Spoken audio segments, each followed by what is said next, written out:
Alright guys, welcome back to the Regal studio. Today I've got Deep in the chair. How you doing, bud? Very well, sir. Good. So, got a bit of a story to tell you now. So, as you are normally well aware, I do all the consultation, the haircut and everything else on camera. But Deep come in for a transformation and we had a little chat beforehand and it kind of spilled into a consultation, didn't it, Deep? It did. Now, Deep is at a point in his life where he is very much up for a change. Now, usually, people come in and they'll say, do whatever you want. And usually I like to work with the client. So I always find, and I explained this to Deep earlier, I always find that you get the best out of me and the client in the chair if we work as a team more than me just doing whatever I want. But Deep has said, basically, he's a blank canvas. We can do whatever we want. Correct. Right? Absolutely. So this is where we're going to start our consultation from. All right? So when we say do whatever we want, can I offer you some good suggestions? Would that be okay? Absolutely. And then you can tell me yes or no whether you like that. Perfect. Is that all right? Yeah? Amazing. Okay. So I was watching Deep earlier on when he came in and I noticed his autopilot because it's really good to notice, right? So you've had your hair long, you said like long for a long time. You said like you had it when you were a lot younger. And Deep is, by the way, 60 years of age. So he's, you can tell he's doing really well. I mean, you see by the head of hair, right? But when I was watching him when he sat in the chair, he kept doing this with his hands, like flattening it back to the head. Obviously, because it's either tied up or left like this. So that's an obvious hand routine to go through the hair. It's to flatten it right back.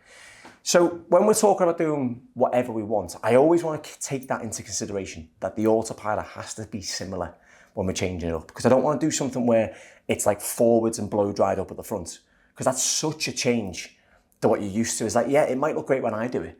But the reality is, are you going to be able to do that on a day-to-day basis? And as you've told me before, you're not going to spend a lot of time blow drying it. That's the reality. You want something that you can still do something with, right? Correct. Now, I was looking at the thickness of Deep's hair as well. And it's quite a fine texture, right? So I don't think going too short on the top, especially in the style that I'm thinking in my head, is going to work that well. I think we still need to leave a bit of length because I still want to have a little bit of coverage come back. I want it to still look nice and full in the haircut as we style it. So even if Deep doesn't blow dry it, if he just runs his hands through his hair like he's been doing, it's still got that nice fuller finish to the haircut. Because there's one thing we had a chat about before, would I want it to look like it's finer than it is? And the answer was no, which is an obvious one, right? So my suggestion off the top of my head right now is I think if we were to do something that was still coming back, but obviously a lot shorter than what this is now, so maybe at least about that much off right. The top, right? As that goes shorter, that will give itself a little bit more volume. You'll have a little bit more fullness in there, right? The back and sides, I think we should go short. Okay. I think we should go to like a number 3 or something like that. So about 1 centimetre in length, I think that'd be great. Right. That's where the transformation comes in. Yeah. So the back and sides come really nice and tight. So probably about my length, roughly, maybe a bit longer than that, right? It might look a bit longer because it's a little bit darker than mine. So you probably look about a 4 or a 3, right? Okay. If we did that. The reason I've suggested that style is because it's not 100 million miles away from what you've got now, but it's also a big enough change that you're going to notice it, right? Especially when the back and sides are gone, right? Transformation, exactly.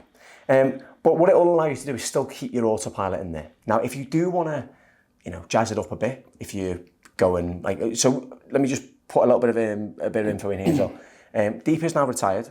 He was a solicitor. He does have to 10 court every now and again. He plays a lot of squash. His lifestyle's very active. So again, these are all things that I've got to take into account when it comes to me just suggesting something for him, right? So taking all that into account, back and sides going, perfect, great idea, because then that way it's nothing to worry about. Back and sides are just done. I never worry about these. All I have to focus on is the top. The top of Deep's hair can still come back. It'll still create fullness. It'll still cover up what we want to cover up, still make it look nice and thick, but also can be styled 2 different ways. It can be blow dried and more volume and more shape, or just run his hands through it and it looks nice. So there's where the balance still comes in. You've also said about the beard. I have.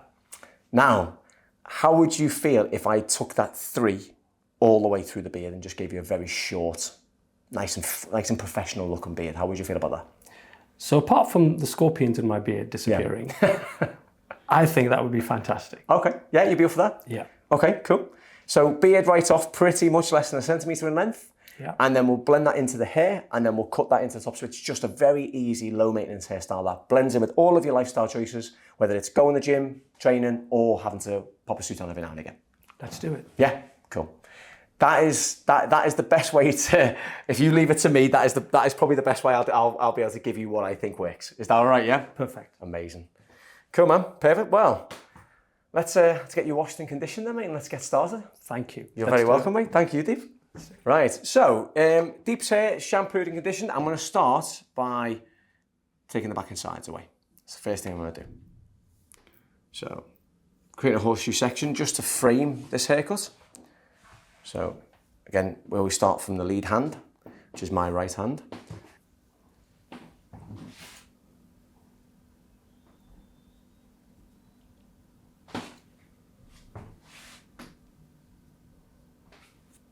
There we go. Right, so I'm going to take this off first with a bit of freehand clipper work, and then we'll work down to R3. So, Dave, what is the reason for the change then, mate? 2 words. Fed up. I think that is as good as reason as any, to be honest, bud. Thank you. So you were saying to me earlier on, obviously I'll fill everybody in what we were talking about, but like, so you said that you've had long hair for a long time, right? We were talking about my length, weren't we? And you asked about how easy it is to style mine, and this is what you had, something like mine or something similar lengthwise as mine when you were very young, you said, right? Correct. So how have you found having long hair all your life? I guess it's a bit like having short hair. You get so used to it, Yeah. that it becomes second nature. Has it become your identity though, would you say, with your friends or family or anything like that at all? Yeah, very much so. Yeah. People get used to a certain way of living, people get used to a certain lifestyle. And my lifestyle has always been fewer visits to the hairdresser than most people. Yeah, of course. How often would you normally go? What, every 6 months, would you say? Something like that? Maybe a bit less, a bit more? Well, since I've had long hair, let's put it this way, I've saved a lot of money on hairdressers. Oh, you have indeed, yeah. But yeah, anywhere between 6 and 9 months, really. But then suddenly I see, for example, I haven't seen my chin in 9 months. So it's good. It's going to be very interesting to see what it looks like. You're going to look very different walking out of here, mate. I know for a fact that people you know are going to do a double take, right? You do realise that, right? Yeah. You're going to walk in somewhere. Say, for example, when you go into work, like to court, and you see some of your old solicitor friends, they will not recognise you. They'll be like, where's Deep? He's always like this guy, isn't he? I look forward to those double takes. Yes. Oh, 100%. Have you told anybody you're doing this? No. No? No. Wow. That's awesome. So how did you come across our channel then? Have you been watching for a while, or have you just come across it recently? Well, in order to persuade me to go through this dramatic change, I decided to just flick my way through YouTube. Oh, okay. And came across your channel. Loved the fact that I was dealing with another Northerner. Yep. And it took me quite a few weeks to persuade myself to say, this is something that you need to do. Weeks is good. Sometimes it takes people years. Yeah, well, I guess when you're younger, yeah, it's a different story. And then I liked what I saw, and I thought, let me have a go. Frankly, I didn't expect to hear back from you. Oh, okay. Just on the off chance, if I remember correctly, I think I emailed you guys at about 2 a.m. Just shows I've got nothing better to do with myself. So yeah, I didn't expect anything whatsoever. And then to hear back was just wonderful. Oh, so, amazing. yeah, let's go for it. Do you think that sealed the deal then? Do you think it was like the fact that maybe you did email at 2 a.m, obviously a bit of midnight brain somewhere there, right? And then you emailed, and then you obviously got a response. And then obviously said, can you come at this date at this time? Was that like, oh God, I've got to do it now? Absolutely. This is it. Yeah, absolutely. This is it. That's the seal of the fate, really, isn't it, in a way? Yeah, yeah. It was a done deal. Yes, yes. And yeah, no regrets. Nice. That's great. Oh, no, I'm glad you decided to do it. I think it's going to be a really good change. It's going to be a very, very good look. And I'm glad you're doing it. Oh, thank you very much. It's always an honour to do stuff like this. I always find it so satisfying, quite humbling as well to restyle somebody's hair like this, go to something so drastically different. You know, I think it's an amazing thing that, you know, it's one of the very few little sort of things that I can do in my sort of job that, you know, you get that real sort of incredible satisfaction. Because obviously I enjoy every client who sits in my chair, I love having a chat to people, I love doing that. But I think when you do something like a big restyle, whether it's, you know, like our transformation series for charity or whether it's for all these other reasons, you know, the transformations are the ones that are the most special because they're making someone look, you're going to look so different when you walk out of here. There's nothing can beat that, you know, nothing can beat that. I can hear it in your voice and I can hear the pride and the Yes. joy that you take in doing your job. Well, you may as well, man. You do it for a long time, right? Exactly. You know, you might as well do something you love and do something you love well. Because you do genuinely enjoy your day. Obviously, we all have good days and bad days. You know, some days are harder to get up than others, but I don't hate going to work. You know what I mean? There might be aspects of like, oh, I can't bother with the train journey. Oh, I can't bother driving to work. I can't bother with this. But it's never about the job, if you get what I mean. It's always about the other aspects of like, you know, like commuting. The commuting's a nightmare. But then again, my problems now, compared to when I had my own shop in the West End, Right. are nothing. But I still find problems, even though back then back then when I had the shop and I had my staff and I had a lot of other things going on, that was around the time when like I would have just been so settled with commuter issues that, you know, what I've got now, my issues I've got now are what I would have craved for back then. Do you get what I mean? But then I've got them now and I'm moaning about them. There's no winning, my Humans friend. in it, you know, I think that's the problem. But yeah, I liked what you said earlier though, if you don't mind me touching on what you said earlier on. When you said, you know, you're at the age now where you feel quite content in yourself and your lifestyle and who you are and what you do. Yeah. When did that happen and where did that come from? I think a lot has to do with your environment. Okay. My late father retired in his mid-50s. I retired in my late 40s. Oh, wow. And for me, what became very evident was not how much I needed, but what I required. Yeah.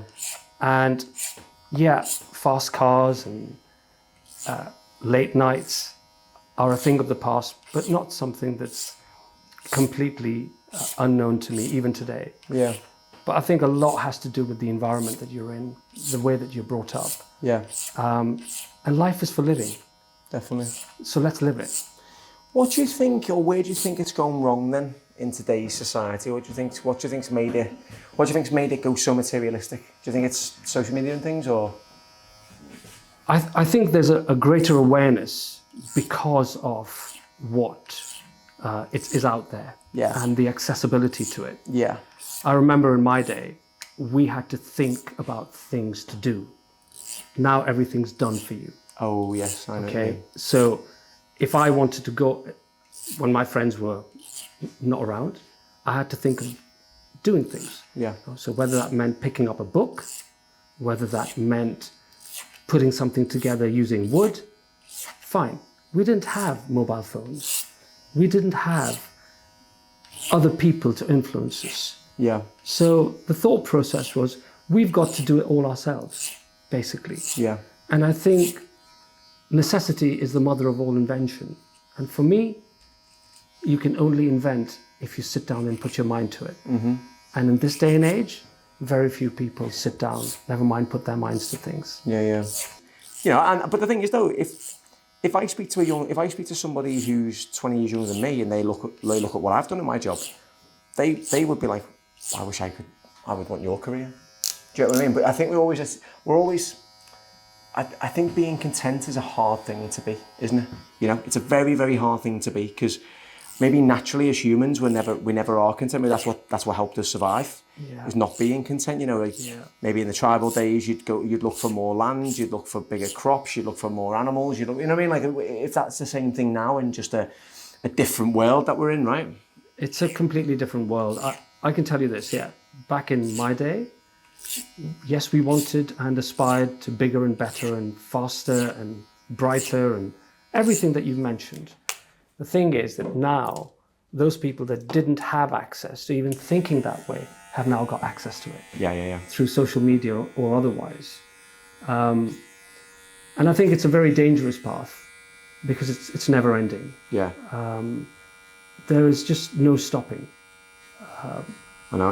I think as well, you know, we were talking before, you know, like we were looking, you know, like some sort of like, you know, getting so, you know, we try and get inspiration photos and stuff like that to use for haircuts and stuff. You know, a lot of the stuff we're seeing nowadays are AI.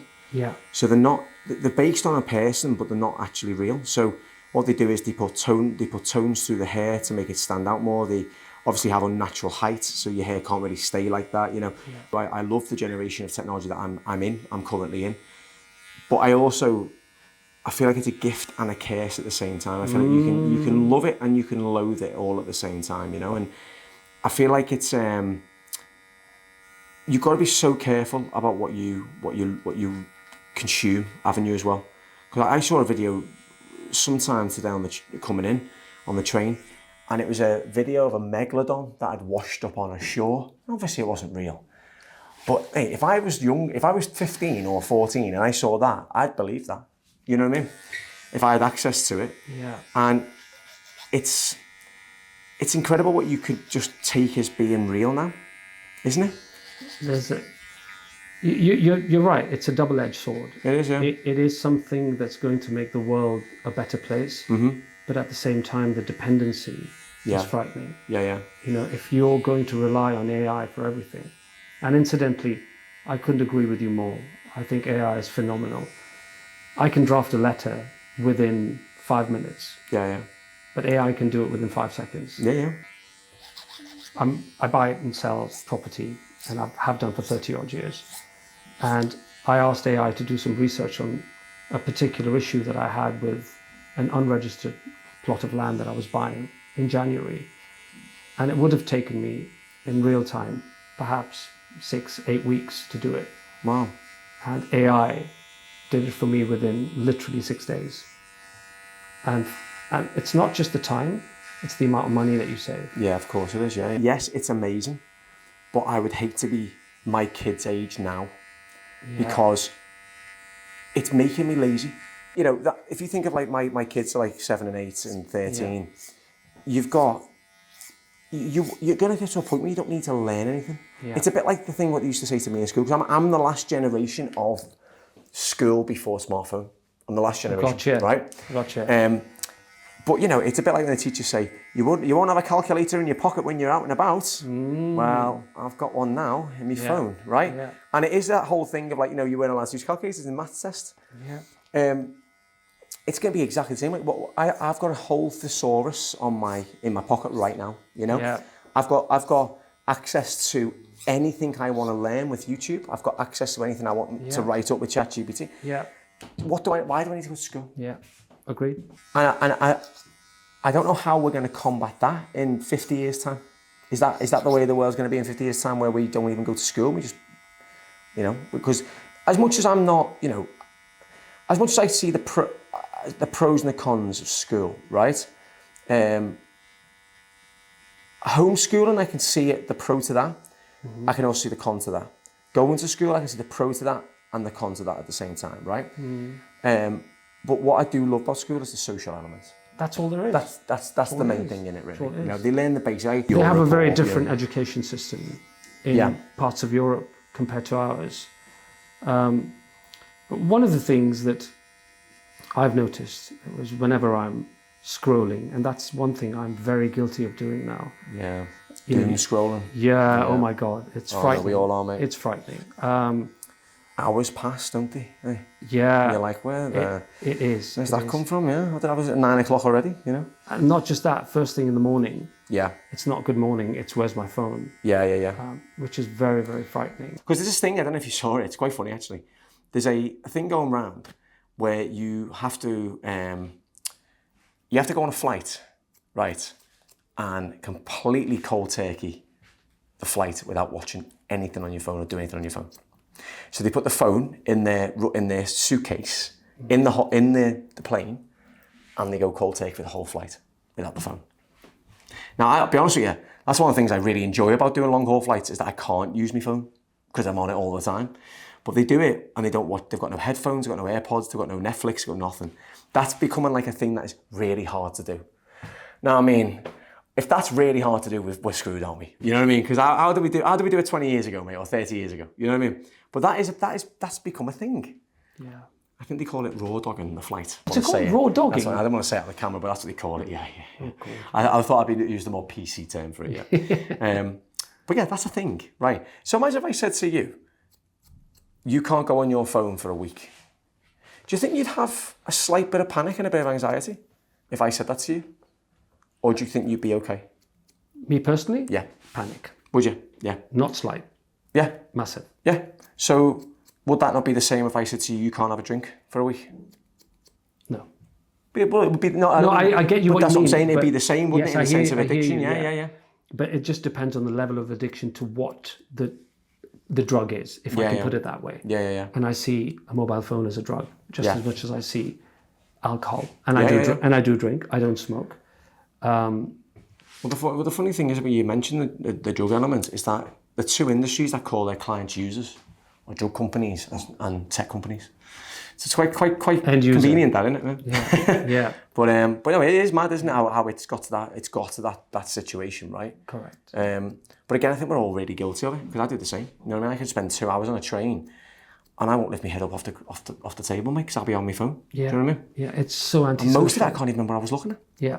This is like Brideshead Revisited for me. I know exactly what you're talking about. Yeah, it's mad, isn't it? And when my ADHD kicks in and I start wearing the carpet thin, I kind of like sit back and go, what are you doing? I actually say to myself, you nutcase, you complete Fruit Loop. Yeah. You know, it is funny, isn't it? Oh. What was, so do you, obviously, you were telling me earlier on you're a 60s baby, right? Yeah. Do you have a fond memory of the 70s, the 80s, the 90s? You have some fond memories? In terms of what? Just like life back then, how different it was to now? I can tell you, very different. Yeah. We had to work for everything. Yeah. Okay, so I had a paper round. Does anyone even know what a newspaper looks like? I had a paper round. There you go. All right.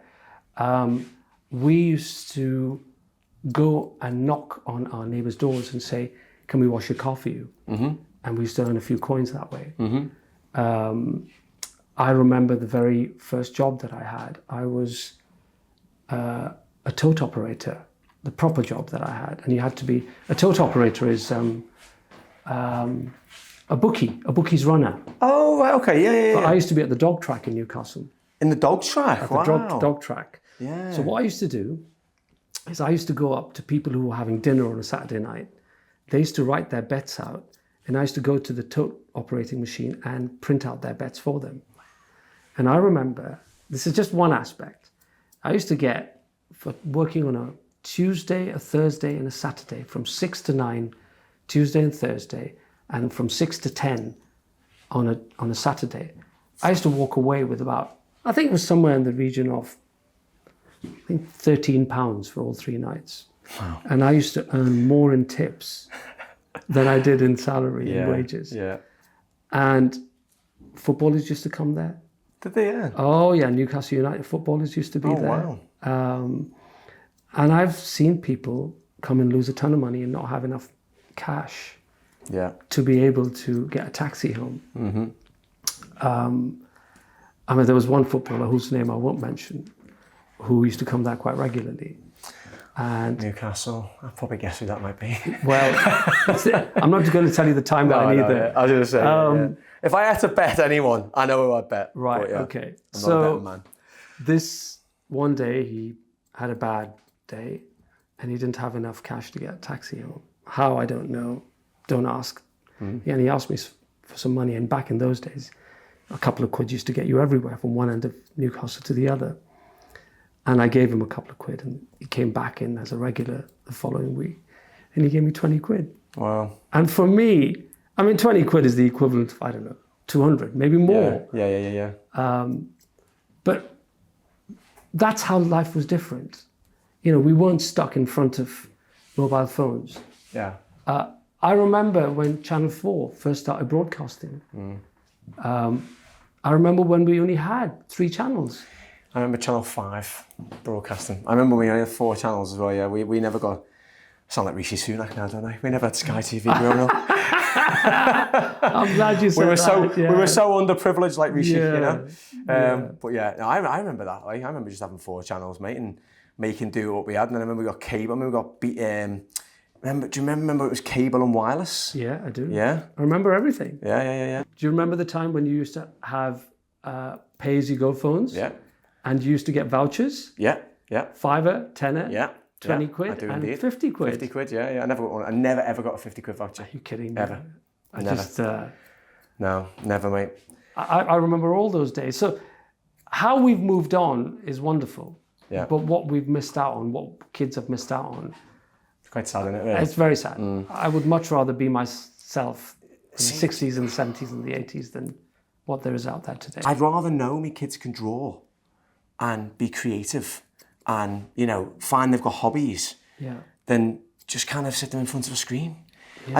I just feel like the reason I'm not, like, I don't care if anyone does it. I'm not knocking people who do it at all. It's just the way the world is, the way some people are.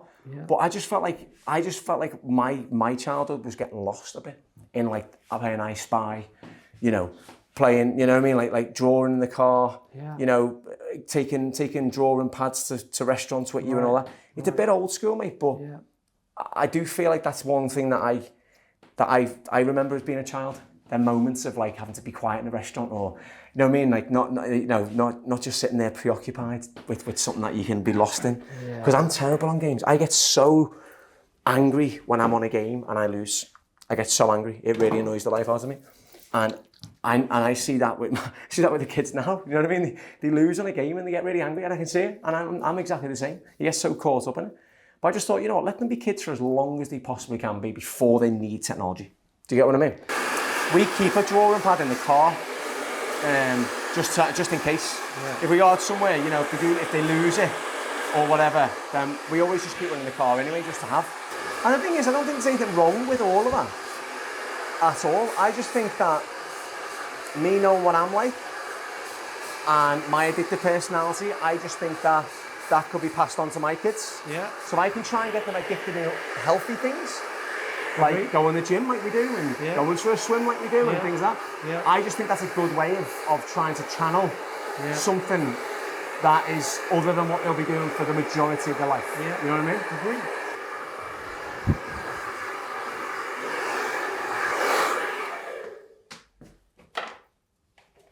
So how's it looking for you so far, mate? It's magic. It is, isn't it? So about 50% through the transformation now, bud. When we do the beard, that's when it'll become reality then, mate. I've got to go home on the train. I know, yeah. That's it. You'll be feeling all sorts of wind you never felt before, mate, when you leave here. I know. I'll be able to see my chin. I haven't seen that for 9 months. What did I say? When was the last time you saw it? 9 months ago, yeah? 9 months, yeah. Wow. And I am coming back. Oh, yeah? I'm going to be standing outside here in a couple of weeks. Nice. Dan, come on, mate. You're late again. I know, yeah. Well, you're just early. It depends whose clock you're looking at, mate. Yeah. Depends whose clock you're looking at. Yeah. Wait, that's another thing from back in the day. I remember my dad saying to me, better to be half an hour early than a minute late. Oh, 100%, yeah. There's a barber in our industry, right? A really funny barber, actually. He's very active on social media. But he says a really good thing. He goes, early is on time is late, and late is unacceptable. Yeah. And I think that's really cool, because I know, punctuality I try and be on top of, right? But at the same time, it's very hard sometimes, isn't it? You know what I mean? Agreed. But yeah, it is. It's an interesting one, isn't it? I think a lot of the time it's quite an interesting sort of mindset of punctuality. Because it does change, doesn't it? It can change around it. You can change how proactive you are about certain things, can't it, as well, you know? If you're just never asked about being late, it filters so heavily into other aspects of your life, doesn't it, you know? It's disrespectful. It can be, I think. Yeah, I think that depends on what you're doing. But yeah, I think I do sometimes get that. If you're late for me because you're on the phone outside, it's like, well, your time's more important than my time. Yeah. But you can look at it that way, but at the same time, you just don't know what's going on in someone's life, do you? Yeah. That's I understand that. You know what I mean? And if it's a one-off, it's absolutely fine. You get concerned. Yeah, but if it's continual, then... Yeah, definitely, mate, definitely. There you go. Now, if you want to spin around, I'm going to lean you back now as well. There we go. So 3 on the beard, you ready? Mm-hmm. What's going to be flying out of here? Any birds in here or anything? Or? The scorpion.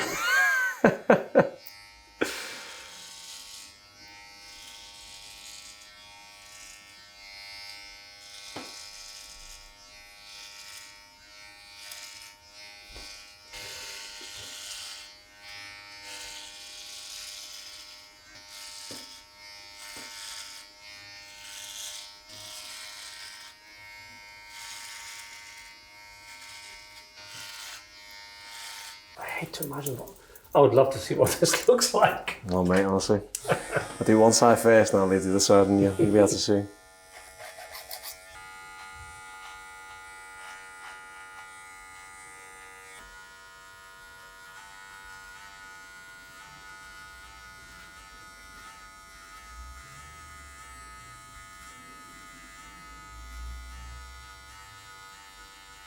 Now guys, where to find the line? If you're struggling at home to try and find where that line should go, you do get a comb, run it down from your lip, over your chin, then when it sort of presses against something, it kind of won't move any further. That's where your line goes. Okay, that gives you the best aesthetic for your beard. Okay.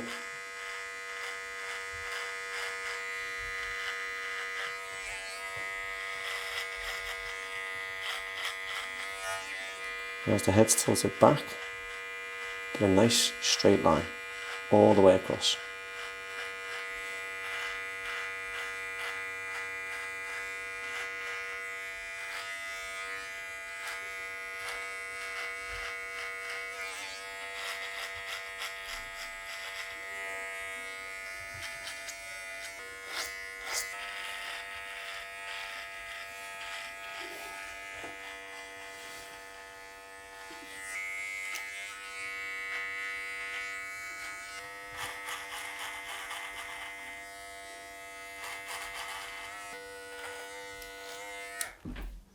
Now, when it comes to beards,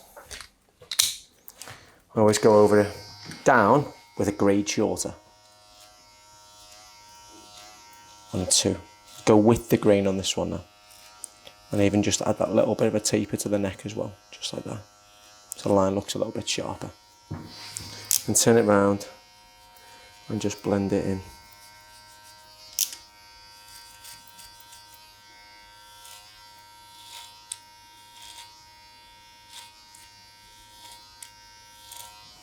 Like that.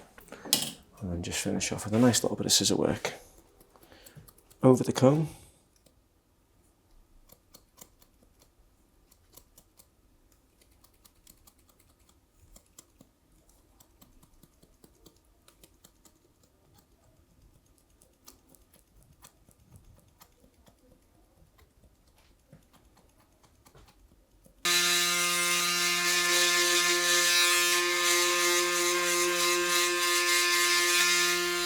So can you see yourself, yeah?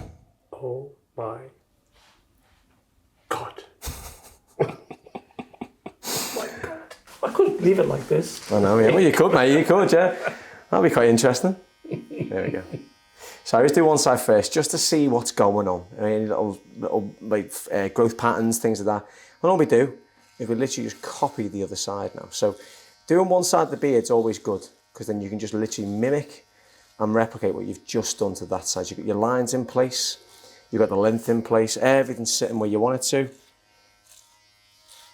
And any little problem areas that you come across on one side kind of just gives you an understanding there might be one on the other side. So now, I do normally do hot towels with this, but obviously it's a very hot day, so I'm not going to do any hot towels for you, because I think it will just add insult to injury, if I'm honest with you, mate. So would it be fair to say that you've blended the beard into the side of the head? Yeah, essentially, yeah. So we've gone from the same length on the sides of the head down into the beard, so it's very seamless.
Amazing. There we go.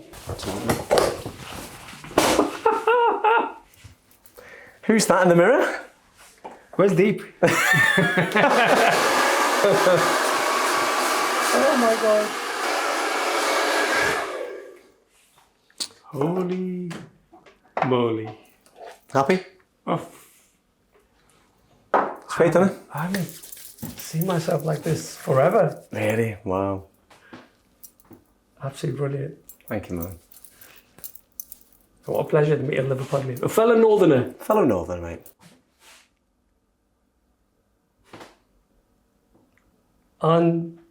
Unbelievable. That's what I like to hear. That can be the name of the video, Liam. Unbelievable. There we go. Thank you very much, mate. Well, that was a real pleasure. Thank you very much for letting us do something so transformative, mate. It was a real enjoyable experience, so thank you very much. I can't thank you enough.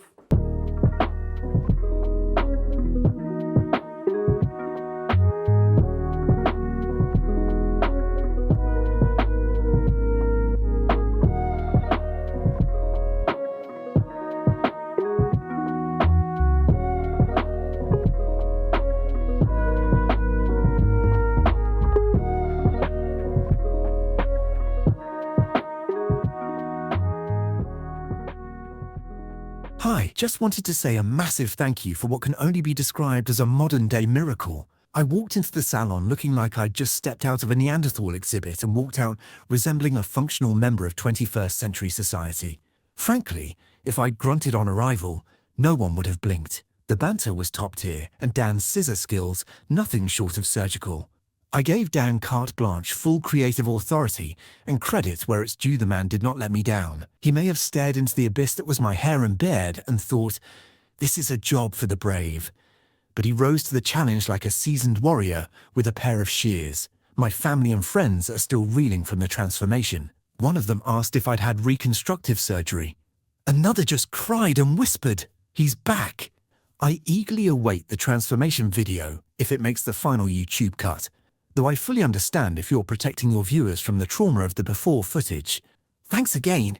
You've earned a lifelong fan and probably a few converts from my shocked inner circle. See you next time. Hopefully before I revert to my prehistoric form. All the best, Deep.